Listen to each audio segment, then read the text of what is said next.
All right. Hello, everyone, and welcome to today's Helm Developer Call on December the 12th, 2024. Please be aware this call is recorded, so if you don't want to appear on the recording, turn off your camera. And also note this call follows the CNCF Code of Conduct, so please be polite. To start off, I will check. We do not have any announcements. If anybody has any late announcements. It's not an announcement here. Alexander Krasinski speaking. Just wanted to ask if I can have 10 minutes today. I put it on the agenda. I wanted to get some feedback on the project I'm working on. That's that ties to Helm. Okay, nice. Yes, let us see what we can do. I will. Let's see what we've got. So I think the first one, which we'll move to now at this point. So Matt, if you want to go, won't take very long, and then we'll try and structure the discussion between the other three things. Sure. So we normally put out a patch release every month, but we didn't have anything that went into a patch release for this month. There were no changes, nothing. There was no security stuff that came in. And so we didn't do it. Yesterday was patch release Wednesday, the second Wednesday of the month when we do it. In January, we release something on the third Wednesday because it's a minor release and it's really hard to get a release candidate out at the very beginning of the month, which is a pain point for us. So it ends up going on the third one. So we've got an extra week in there. And last night, we got notified of a CVE fix in Go's crypto library that we use.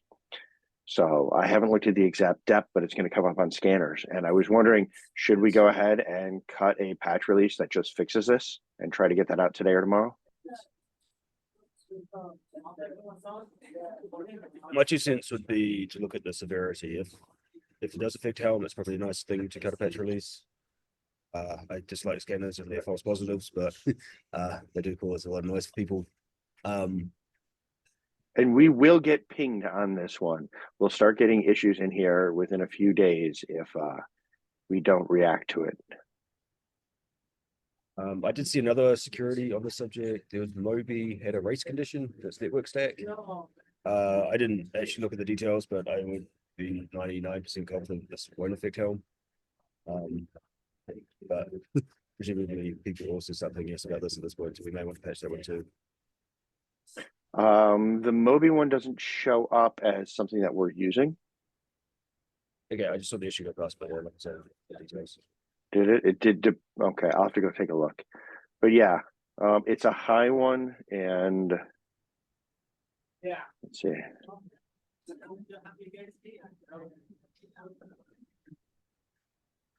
It is one that I do not believe we are impacted by if I look at it. So it doesn't actually impact us, but we will get bugged about it. Yeah, the thought was if we're going to release a patch, we should probably patch for both of these. Yeah. If we're not going to release a patch, I don't know why. I certainly wouldn't release a patch for the Moby one. Since that doesn't affect how up to you for the devils and the details for the crypto one.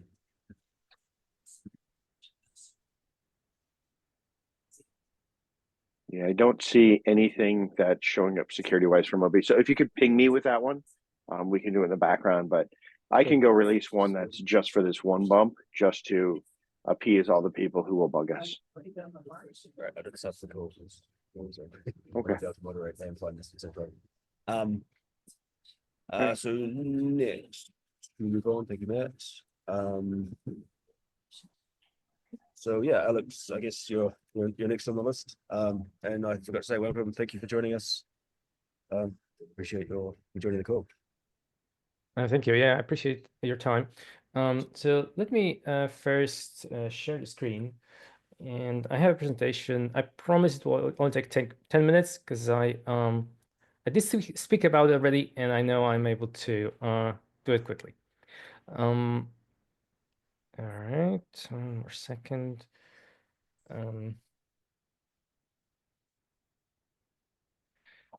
So the title of this talk is Patching Helm Charts with Gitcraft. A little bit about me. I haven't been involved in Helm, although I did attend some of these meetings just to kind of look what you guys have been doing, how you guys work together. I'm a DevOps consultant, have over 10 years of experience, and I have a lot of experience as a Helm user. Some career highlights: was contractor to the University of Cambridge in the UK, contractor to Priceline for Top Talent Google, but I'm representing myself today. What I'm going to talk about is the problem I'm trying to solve, then the solution that I came up with, and I'm going to show a video how it works, and then I'm going to describe actually the video is how to use it, and then how it works. I'm going to present that, and we're going to still have some time for Q&A. So what's the problem I'm trying to solve? To me, a very interesting problem is what's the best way for a creator to distribute software as source code, and kind of related to it, what's the best way for a user to maintain patches on top of the source code? And how do these ideas apply to Helm charts?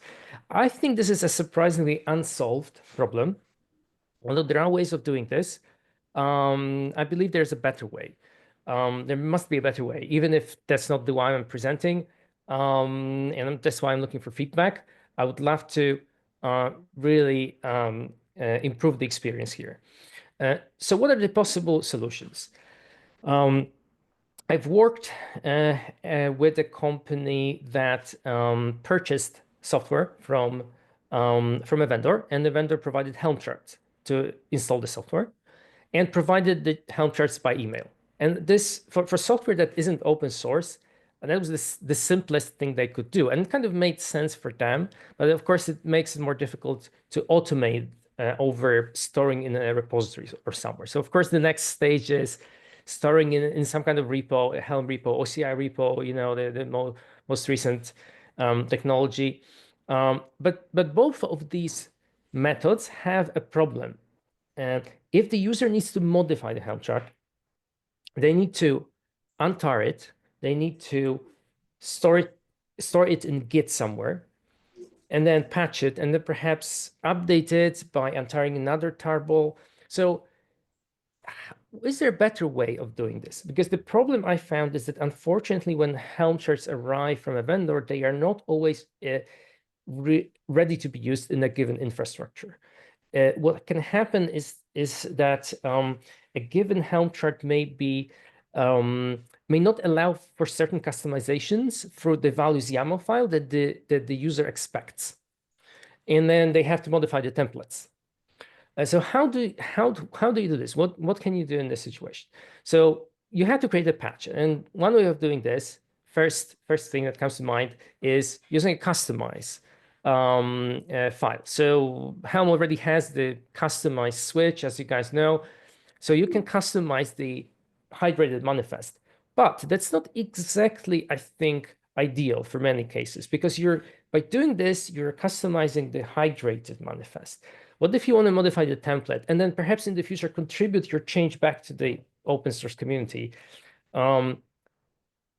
Using customize is then not the best choice. You would want to modify the source code directly. Okay, so how can you do it? You can fork on GitHub, but there are a couple of problems with forks on GitHub in particular. Although many open source Helm charts are available on GitHub, if you cannot create a private fork of a public repository on GitHub, that is not supported. You can only create a public fork of a public repo or a private fork of a private repo. So that's one problem.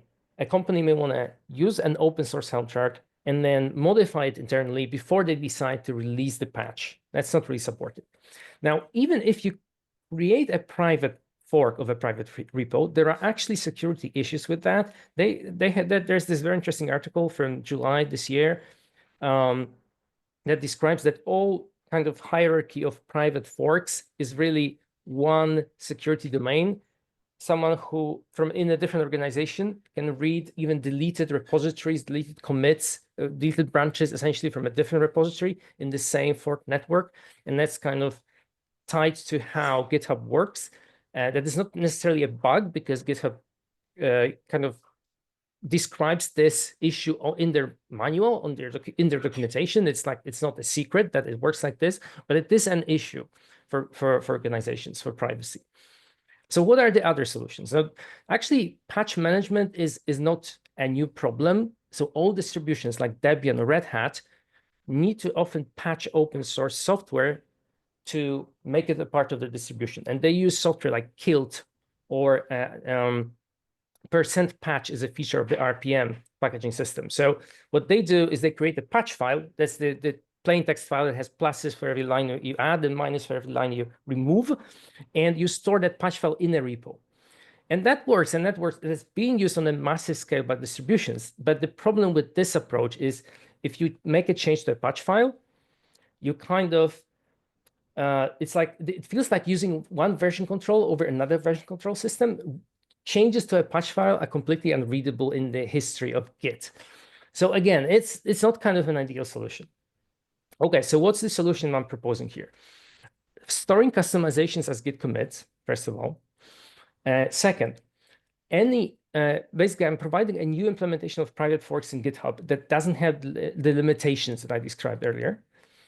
There's a new weld merge operation in Git, which leaves a transparent history of changes. So you can clearly see the difference between official releases and patches that you created.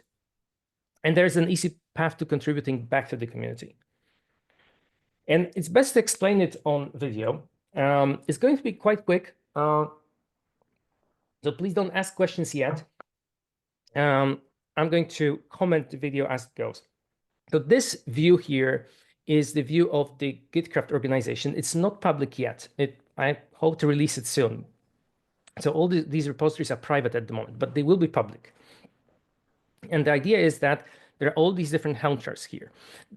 This solution doesn't have to be used just for Helm charts, but Helm charts are a very good example where this problem occurs, where basically any Helm chart you receive is the source code. Like Helm chart doesn't have, there's no point using a Helm chart without the source code. Helm chart is just essentially text files. So, and often needs customization, I've found.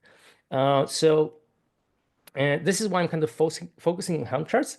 And that's what I'm going to be presenting here as an example.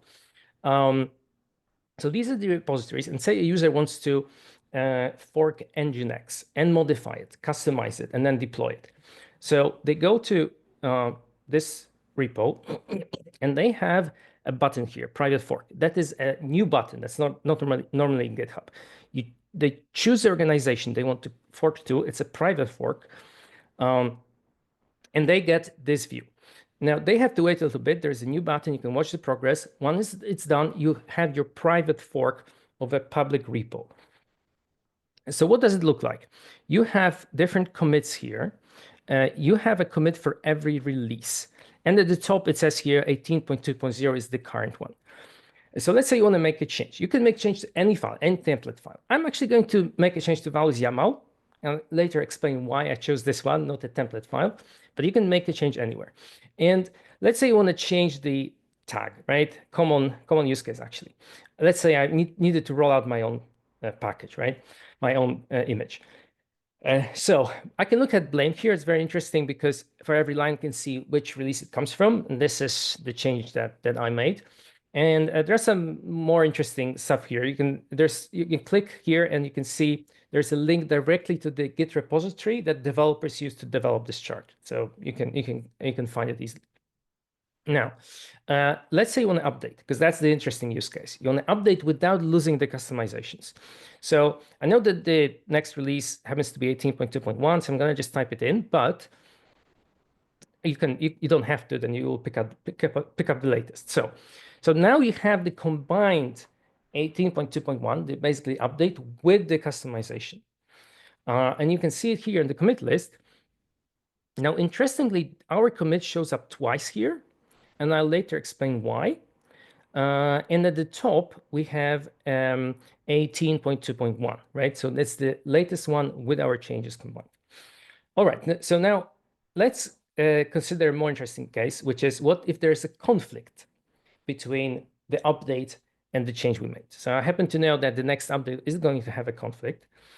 And if there's a conflict, you get this button. Again, it's a new button that's not normally in GitHub, something that I've added. You get this error, which tells you there's a conflict. And you can resolve it on a PR. you click here, and you get this standard conflict resolution interface in GitHub. So the problem was that the previous version of the image was 127.1. Now it's 127.2. So you need to kind of combine your change with the update. Here's how you do it. And mark as resolved commit. Just to, I'm seeing my Wi-Fi isn't very good, so I was assuming it's just me. But Scott's also saying the video is kind of pixelated. Might be. Is it? Is it connection on your side of this? Got it. Haven't been able to read anything. Yeah, I'm seeing Okay. on my side. I Yeah. wasn't sure if it was my internet or And I not. got the, yeah, Yeah. It's- Yeah, that kind of sucks because yeah, can't really tell why it is. Must be a Zoom issue then. So okay, in that case, I was almost there. I actually paused it. So the thing is that you're able to resolve the conflict, and you're able to combine the changes that you made with the kind of incoming changes from upstream. And that was actually almost over. So I wish I could actually show you that. Yeah, in high resolution. Thanks for the feedback, by the way. Yeah, it must be a Zoom issue. Alexander, yeah. quick question. Do you happen to Yeah. have a copy of the video somewhere that folks can download? Actually, that's a good question. I don't, but I could definitely put that up. Yeah. If you want to, if you want to, I would download it and take a look. Thank you. I appreciate that. That's a good idea. Yeah. Okay, I'll do that. So let me just how are we on time? Okay, I'm gonna finish soon. This is actually the I'm kind of finishing the presentation. Something I want to show you is how's Gitcraft different. So let's say you have I'm not sure if you guys see that. Okay, so this is a Git repository, and imagine that these are the different releases of, say, the Nginx Helm chart, right? And these are different patches, that customizations that I've made. So how can you, when you do an update, how do you kind of combine these two things? One simple way you can do it is you can merge. And this is actually what GitHub does. When you use a fork and you synchronize the fork, it creates a merge commit, which is fine, right? This is one way of doing this, but there's a problem with this. If you do it over and over again, you get your patches are kind of lost in the history, and they kind of lose the distinction between what version actually you are using. Like this is the most recent one, but where are all the patches that you have used? They're kind of like buried in the history. So another way of doing this that you guys are probably aware of course, is the rebase.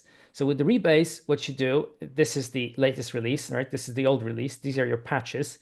You basically take this commit, you put it here, this one you put it here, this one you put it here, right? That's the rebased version. But the problem with this is that if somebody had previously checked out this commit and they run git pull, and the latest main branch points here, Git will return an error because it doesn't know how to get from here to here. So rebasing any kind of shared branch is always a problem. So what Gitcraft does, it creates a special commit here. It's called weld merge that tells Git, forget everything that's here. The content of this is supposed to match the content of this, but make it look like a merge commit. So to get this looks like a merge commit, but the strategy, the internal strategy of it is basically replace this guy with this guy. And that's why you get these two commits for every patch, but you get a clear distinction what goes where. Now we do have some dependence. Yep. other items on the agenda. I'm almost finished. Yeah. So I just wanted to literally wrap up last in about slide. a minute or so. Yeah. Thank you. It's basically, Helm dependencies are sort of source code, and they're just as a summary. Basically, with Gitcraft, you can update the underlying chart and reapply the custom patches, right? That's the idea, and contribute back to the community. Right. It's not released yet. There is a repo there in Git. You can where you can see some screenshots and some description. And I'm going to be posting updates on LinkedIn. And that's it. What I would love to hear from you guys, ask the GitHub community is, what do you guys think about this approach? Because it is quite different from what Helm has been doing. The idea here is that Helm charts would be distributed on Git or something like GitHub or something like GitHub in source code, and users would fork them rather than, you know, downloading a tarball from artifact registry or something like that. Yeah. Well, Yeah. oh, sorry, Yeah, go ahead. if we have some You first, Matt. quick questions, and then we will lose all the time. If we Looks don't like a couple of get us have replies, but I want to hear what Matt has to say first. Yeah. I mean, the one thing that I'll say right off the bat is it has a little change in the security model. One of the reasons we do pass around tarballs is it's very easy to load that in memory rather than working off disk. When we load it and operate it on memory, there are certain classes of attack vectors that actually go away because you're not dealing with disk. But there's a whole bunch of, you know, subtle implications around who the target audience is, how they use it, security implications. There's a lot more than I could share here. If you want to hit me up in Slack, I can share a bunch of the things off the top of my head.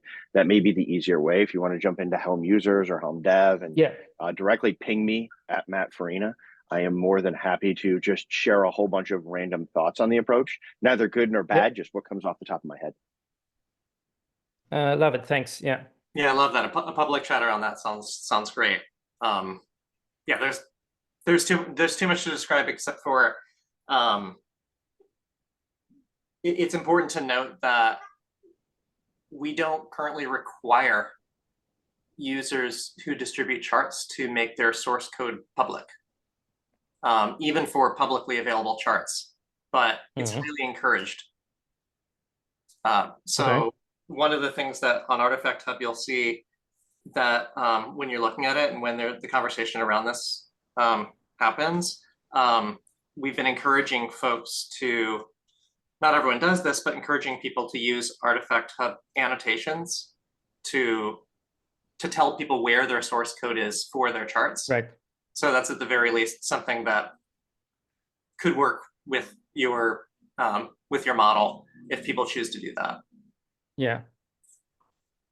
As in, I think what Makes you sense. if I saying, Scott, the repository doesn't have to be public.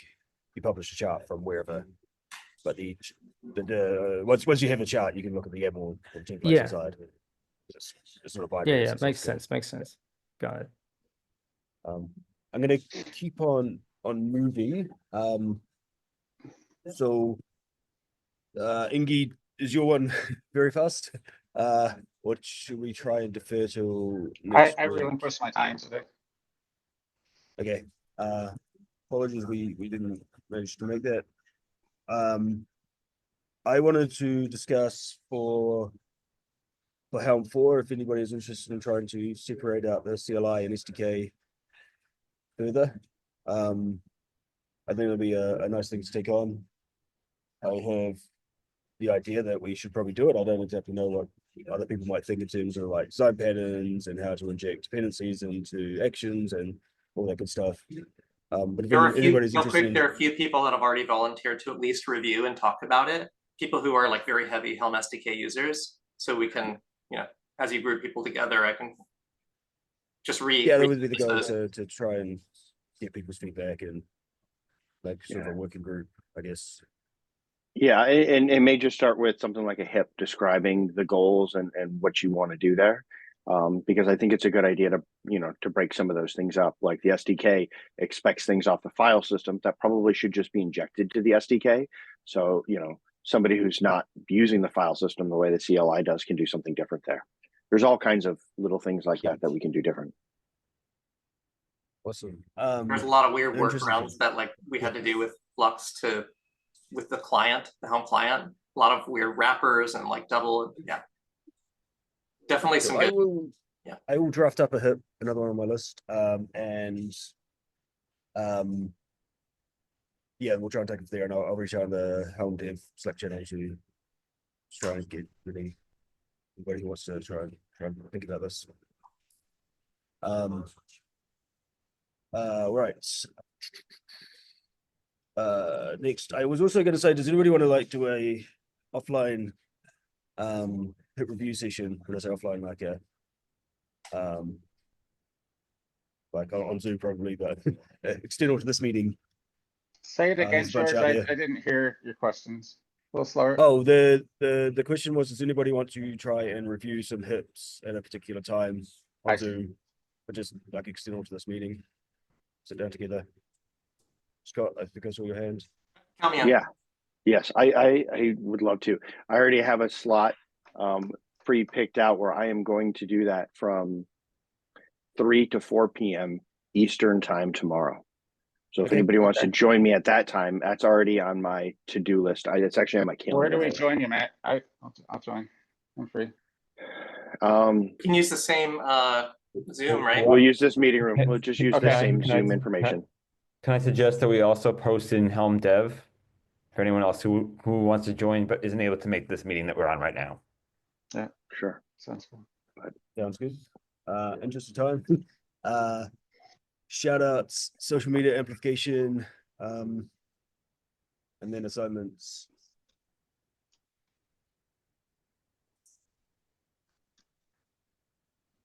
So for assignments, does anybody want to do moderator? I can do that. Okay, Scott. I was going to do some PR review and issue triage.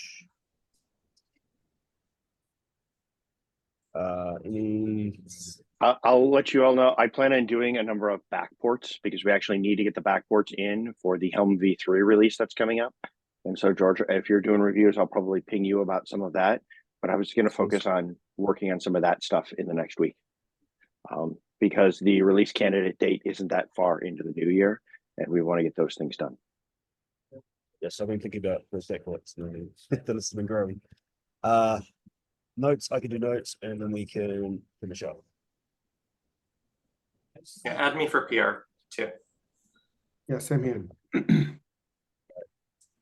Thank you, everyone. Thank you for the presentation, Alexander. Sorry, I shouldn't show you. That's and- fine. Yeah, thanks a lot for your time, man. Thanks, And Alex. everybody have a good day.